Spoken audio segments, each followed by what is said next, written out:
الله الرحمن الرحيم إن الله وملائكته يصلون على النبي يا أيها الذين آمنوا صلوا عليه وسلموا تسليما اللهم صل على سيدنا ونبينا مولانا محمد وعلى آل سيدنا ونبينا مولانا محمد وآله وسلم مولاي صل وسلم دائما أبدا على حبيبك خير الخلق كلهم هو الحبيب الذي ترجى شفاعته لكل هول من أهوال المقتحم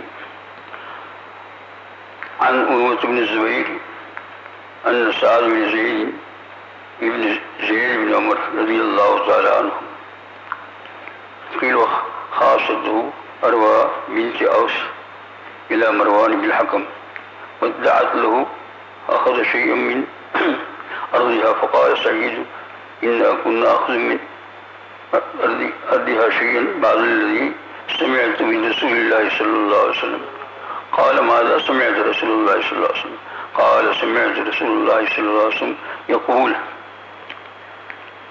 من أخذ شبرا من الأرض ظلما طوقه الله إلى سبعه إلى آخر الحديث.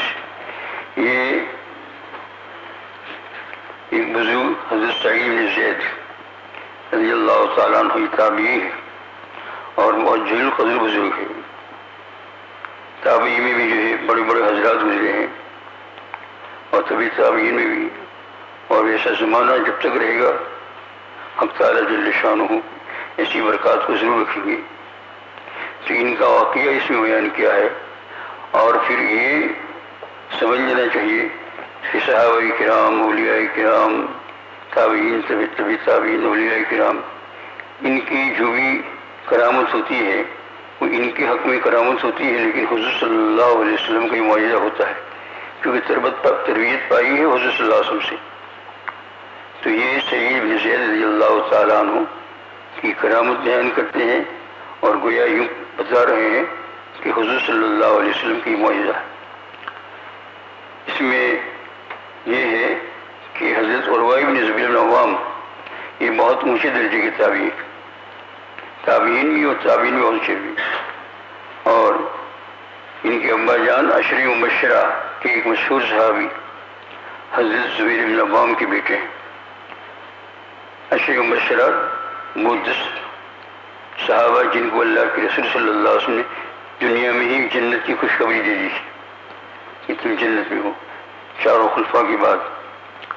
تو اتنی بڑی تابعی ہے، ان کی اس میں کرامت بیان کرتے ہیں کہ ایک عورت، اس کا نام لکھا ہے یہاں عروہ بنت اوس، یہ حضرت سعید بن زید سے جھگڑا کرنے لگی اور ان کا کیس دائر کر دیا زمانے کے بادشاہ کے پاس. مخاصمت ہوئی اور اس وقت جو ہے یہ چونکہ تابعین کا زمانہ ہے تو حضور صلی اللہ علیہ وسلم کے زمانے سے کچھ دور بھی ہے. تو خلفائے راشدین کی حکومت کے بعد مروان ابن حکم کی جو ہے عدالت میں اس نے ایک کیس رکھا، اور یہ مروان ابن حکم جو ہے یہ حضرت معاویہ رضی اللہ تعالی عنہ کی خلافت کے زمانے میں مدینہ کا حاکم اس کو بنایا تھا. تو اس عورت نے دعویٰ کیا کہ سعید بن زید نے میرا زمین کا ایک حصہ زبردستی دبا لیا ہے. اب یہ اتنے بڑے تابعین، دھبا آتا ہے بہت بڑا، باتوں کا اعتبار ختم ہوتا ہے. لیکن زمانہ ہے یہ، انبیاء پر بھی لگا ہے، صحابہ پر بھی لگا ہے، تابعین سے بھی تابعین، اور آج تک چل رہا ہے. حق تعالیٰ جل شانہ حفاظت فرمائے ہماری. کس چیز کی حفاظت فرمائے؟ کسی ولی اللہ کا دل دکھانے سے. تو اس نے وہاں کسی دعویٰ کیا کہ میرا زمین کا ایک حصہ اس سعید بن زید نے جو ہے وہ دبا لیا ہے.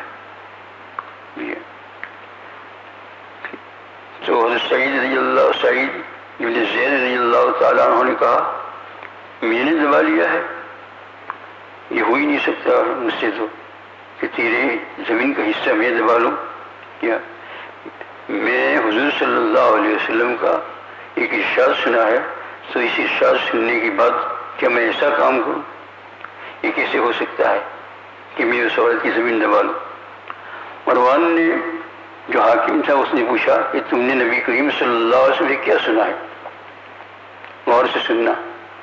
حضرت سید رضی اللہ تعالیٰ بیان کیا، میں نے رسول کریم صلی اللہ علیہ وسلم کو یہ فرماتے ہوئے سنا ہے کہ اگر کوئی آدمی کسی کی ایک بالش یعنی اتنی زمین دبا لے، بیگھا 2 بیگھا اور بڑا پیتا تو اور ایک بالش ہے، اور وہ زبردستی دبا لے، تو قیامت کے دن اللہ تعالیٰ اس زمین کے 7 طبقوں کو توق یعنی ہار بنا کر اس کے گلے میں ڈالیں گے، ایک حصہ نیچے تک۔ تو اگر بیگھا 2 بیگھا ہو تو اس میں تو یہ آدمی ڈوب جائے گا۔ فرمائیے حضور صلی اللہ علیہ وسلم نے میں نے ارشاد سنا۔ تو مروان نے جب یہ سنا کہ حضرت صلی اللہ تعالیٰ عنہ نے یہ حضور صلی اللہ علیہ وسلم قول نقل کیا، انہوں نے کہا کہ اب میں کوئی ضرورت نہیں سمجھتا کہ تمہارے پاس کوئی گواہ مانگو، میں تمہاری بات کو بالکل سچا مانتا ہوں۔ آخر اللہ والے تھے شہید سے مروان کے فوراً دل میں آ گیا کہ یہ کیسے ہو سکتا ہے۔ تو حضرت سعید نے زمین کا جو ہے وہ حصہ جو ہے اگرچہ ان کو الزام لگایا تھا لیکن پھر بھی وہ حصہ چھوڑ دیا کہ مجھے نہیں چاہیے، تم لے جاؤ۔ اگرچہ میں کورٹ کے اندر مروان حکم کے سامنے تو میں بری ہو گیا لیکن مجھے یہ چاہیے ہی نہیں، اب تو لے جا۔ اور پھر اس کے بعد انہوں نے وہیں دعا کی۔ بزرگان دین بھی بد دعا کرتے ہیں، اولیاء کرام بھی کرتے ہیں۔ حدیث پاک میں کئی واقعات ایسے آتے ہیں جہاں سے یہ ثابت کیا ہے کہ ضرورت ہو تو آپ کر سکتے ہو۔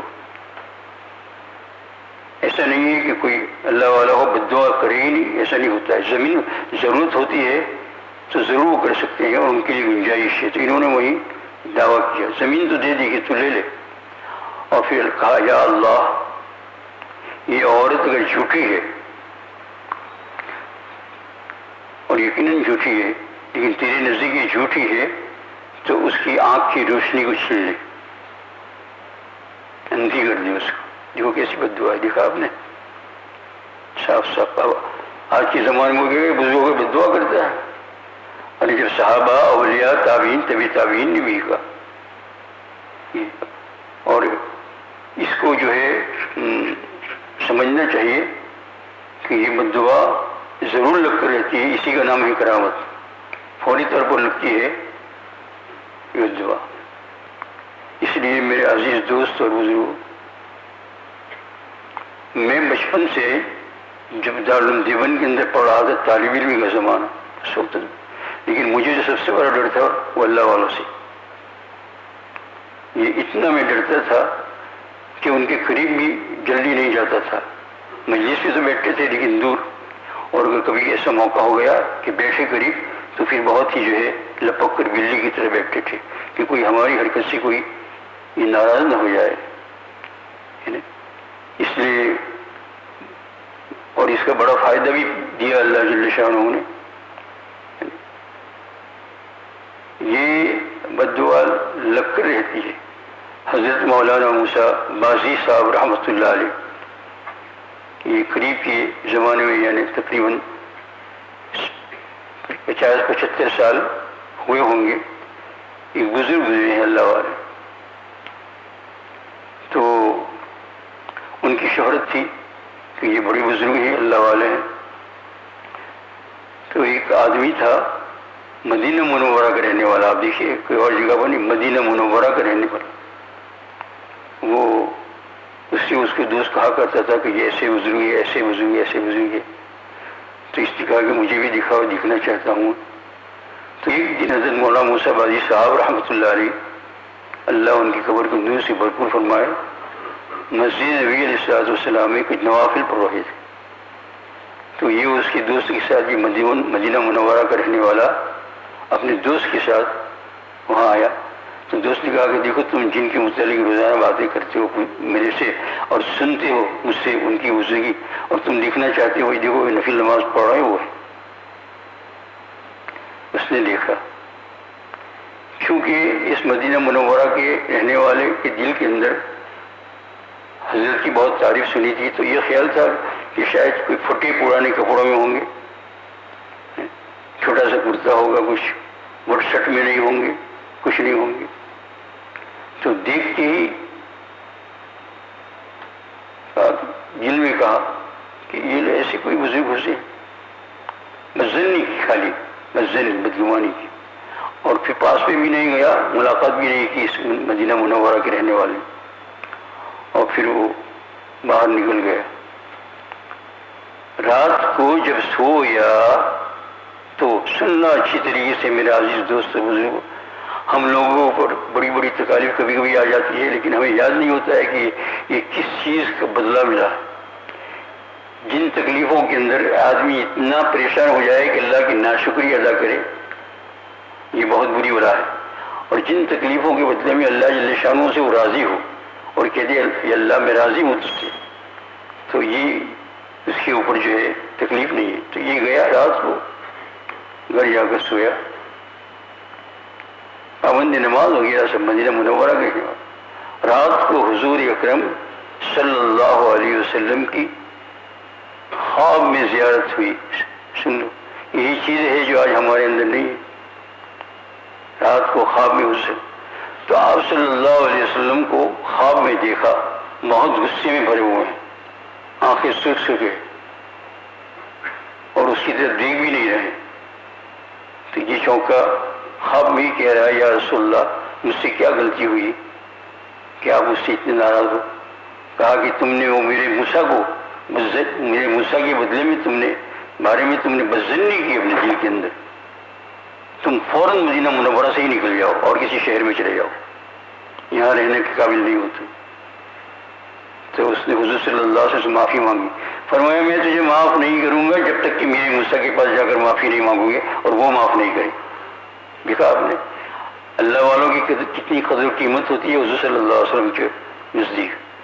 اور جو ان سے برا سلوک کرے اس کا کیا نتیجہ ہوتا ہے. اتنے میں آنکھ کھل گئی. اب وہ بیچارہ حیران پریشان. یہ مولانا موسیٰ بازی صاحب تو رحمۃ اللہ علیہ تو دور سے آئے تھے حج کرنے کے لیے، پھر مدینہ منورہ آئے. تو کہاں گئے، کس طرح گئے؟ تو ایک جگہ پر دعوت تھی کھانے کی، تو وہاں کافی لوگوں کا ہجوم ہو گیا. تو اس کو کسی نے بتایا کہ تم جن کو تلاش کر رہے ہو ان کی آج وہاں دعوت ہے، ملاقات ہوگی. تو یہ چونکا اور چونکنے کے بعد جہاں دعوت تھی وہ گھر تلاش کیا، معلوم کیا واقعی آپ وہاں آئے ہیں اور بڑے بڑے لوگ ہیں بزرگان دین. آہستہ سے کھسک کر کچھ کہا بھی نہیں اور جا کر پاؤں پکڑ لیا اور بہت رونے لگا. کہا حضرت مجھے معاف کرو، حضرت مجھے معاف کرو. تو مولانا موسیٰ بازی صاحب رحمۃ اللہ علیہ ارشاد فرمایا بھائی تم نے تو کوئی قصور کیا نہیں، میں تم کو پہچانتا بھی نہیں ہوں، میں تمہیں کیا معاف کروں، تم کیسی معافی مانگتے ہو. کہا نہیں حضرت معاف کر دو. اور اگر آپ معاف کرو گے تو پھر میں ساری حقیقت بتاؤں گا. تو مولانا موسیٰ بازی صاحب رحمۃ اللہ علیہ اللہ والے لوگ ہوتے ہیں بیچارے، جب معافی مانگتے ہیں تو ان کا دل بھر آتا ہے. تو کہہ دیا اچھا بھائی میں نے تجھے دل و جان سے معاف کر دیا، آپ بتاؤ کیا بات ہوئی. تو اس نے سارا قصہ بیان کیا، وہی جو مسجد میں آئے تھے اور بدظنی ہوئی تھی، اور کہا مجھے رسول پاک صلی اللہ علیہ وسلم کی خواب زیارت ہوئی اور مجھے بہت غصے ہوئی، مجھے مدینہ منورہ سے نکل جانے کا حکم دیا، دوسرے شہر میں چلے جاؤ، مدینہ منورہ مت رہو، یہ بہت پاک جگہ ہے. تو انہوں نے حضرت موسیٰ بازی صاحب رحمۃ اللہ جب سنا تو آنکھ میں سے آنسو نکلنے لگے، داڑھی سے ٹپکنے لگے. بہت روئے. کس چیز پر روئے؟ اس کے بدظنی پر نہیں، لیکن حضور صلی اللہ علیہ وسلم کو ان کے ساتھ کتنی محبت تھی کہ جب تک میں معاف نہ کروں حضور ان کو معاف نہیں کریں گے اور اللہ معاف نہیں کریں گے. بہرحال یہ معاف کر دیا اور معاف ہو گیا. چلو اللہ کا بندہ تھا وہ بھی بچ گیا، حق تعالیٰ جل شانہ. اس لیے ہمیں سمجھنے کی بہت کوشش کرنی چاہیے اس کی کہ یہ ایسا نہیں ہے کہ اللہ والے لوگ بد دعا نہیں دیتے ہیں، اور اگر بد دعا نہیں دیتے ہیں اور خالی ان کے دل کے اندر آیا ایسا، یہ بھی بد دعا ہوگی. حکیم الامت رحمۃ اللہ علیہ سے کسی نے پوچھا کوئی تکلیف پہنچی، کہا حضرت معاف کر دو، کہا معاف کر دو، لیکن بعد میں بتا دیں کہ معاف تو کرتا ہوں لیکن کوئی آدمی کسی کو سوئی چبھوئے نیڈل بدن میں اور پھر وہ اس کو معاف بھی کر دے لیکن اس سوئی کی شبن تو اس کے اندر رہے ہی نہیں، جائے ہی نہیں، اس لیے خوب خیال کرنا چاہیے۔ تو یہاں جو ہے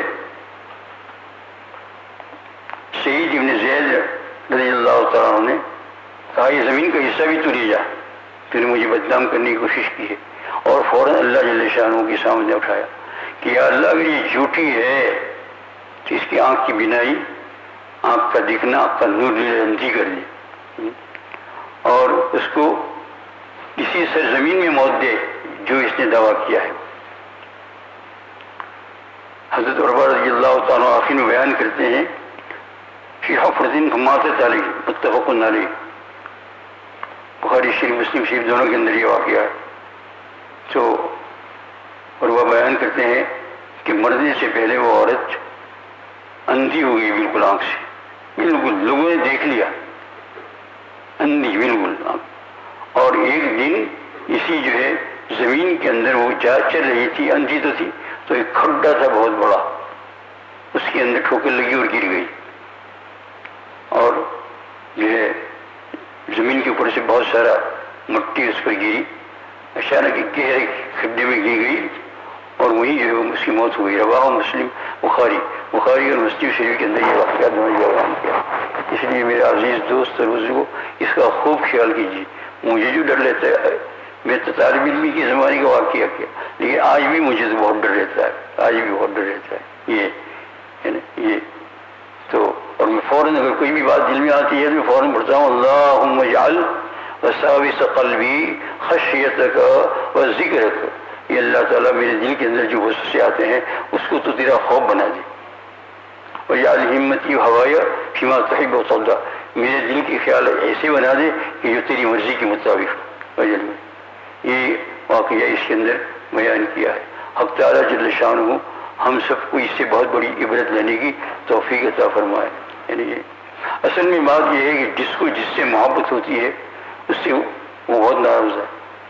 اگر جو ہے اللہ جل شانہ کو ان اولیاء کرام سے، ان تابعین سے، طبع تابعین سے، اولیاء کرام سے، صحابہ کرام سے اللہ کو محبت ہے خوب، تو پھر جو ہے اللہ جل شانہ ضرور بدلا کر لے گا۔ اگر نبی زبان سے بولے تو دل کے اندر بھی اگر خلش لگی، زوردار لگی تو اللہ تعالیٰ بدلا لیتے ہیں۔ حق تعالیٰ جل شانہ آپ کی، میری، سب کی اس کی جو ہے حفاظت فرمائے۔ موجودہ دور کے اندر یہ جو آپ دیکھ رہے ہیں کورونا کے نام سے، یہ بھی اللہ پاک کی طرف سے ہے نا، اور یہ ایک عمومی بلا ہوئی ہے، کیوں ہوئی ہے، کس لیے ہوئی ہے، وہ تو اللہ عالم الغیب ہے، لیکن دینے والا اللہ جل شانہ ہے۔ ہر وقت ڈرتے رہے کہ کسی وقت اللہ جل شانہ کا غصہ ہمیں نہیں آئے۔ اسی حدیث پاک میں آتا ہے کہ سجدے میں پڑھ کر دعا مانگو، اللہم انی اعوذ برضاک من سخطک وبمعافاتک من عقوبتک واعوذ بک منک لا احصی ثناء علیک انت ما اثنیت علی نفسی۔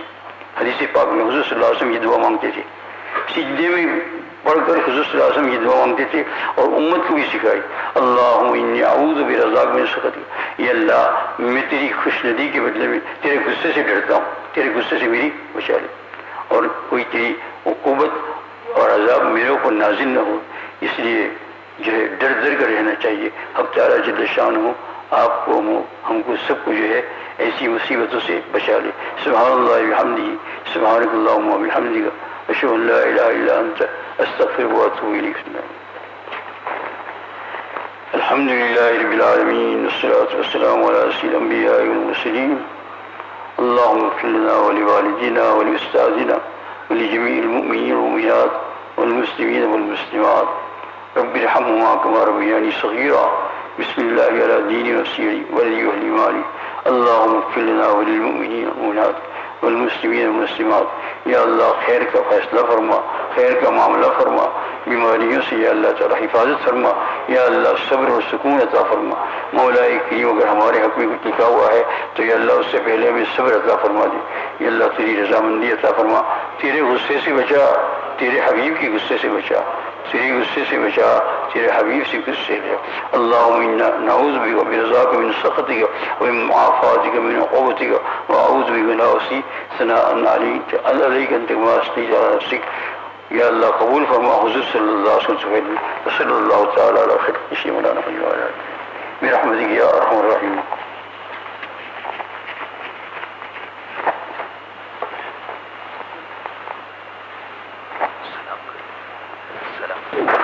السلام علیکم۔ ہاں ہم ہر وقت ملاقات کرتے تھے نا، تو یہ اس کی جگہ پر اور اچھی چیز اللہ نے عطا فرمائی۔ سلام کریے میں